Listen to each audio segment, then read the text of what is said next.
everybody, this is Chris from G3CS and welcome to this week's iteration of our STEAM video challenge. What we're going to be doing today is doing yet another experiment / trick using water pressure and some gravity. So let's see what we got.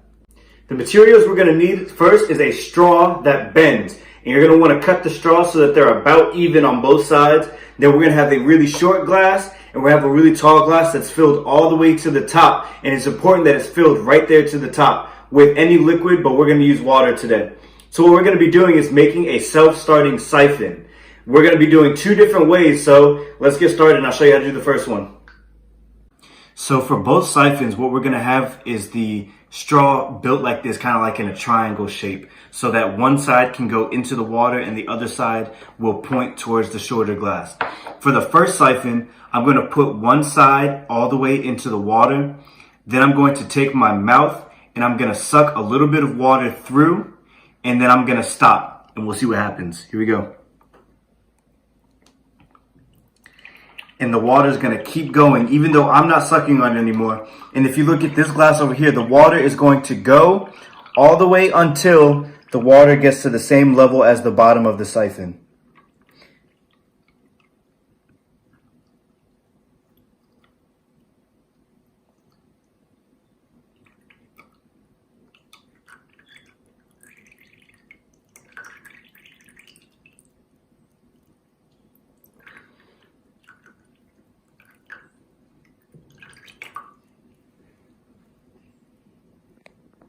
For our second siphon, I'm going to plug up one side and completely cover the hole with my finger. And I'm going to put the other side deep into the water as I can get it. And on the count of 3, I'm going to move my finger and the water should start on its own. Here we go. 3, 2, 1. And there it goes. And again, it'll go as long as the level of the water is not above the side of the siphon.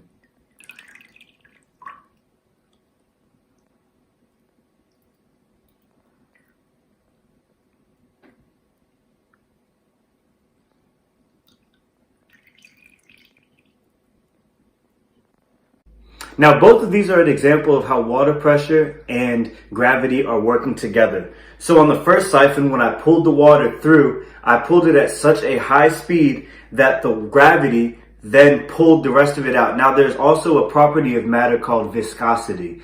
And viscosity is how sticky an object is. Water is sticky enough so that as it's coming through, it's pulling the water out of the bigger glass into the smaller glass with it.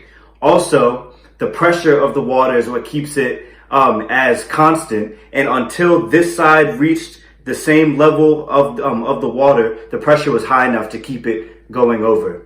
Now for the second one, it was a lot of water pressure involved in that one because I put in the water over here. And when I plugged up one side, it didn't allow any water to come in. Now, once I moved my finger, the air wanted to come out because the water wanted to fill in that space, and it wanted to become level with the rest of the water. So when I let it go, it shot up again so fast that it was able to go over the hump and start coming out the other side, and gravity did the rest of its thing, pulling the rest of it out into the other cup. Hope you guys had fun watching this siphon today. I had a great time putting it on for you. As always, stay socially distant, wash your hands, and we'll see you next time.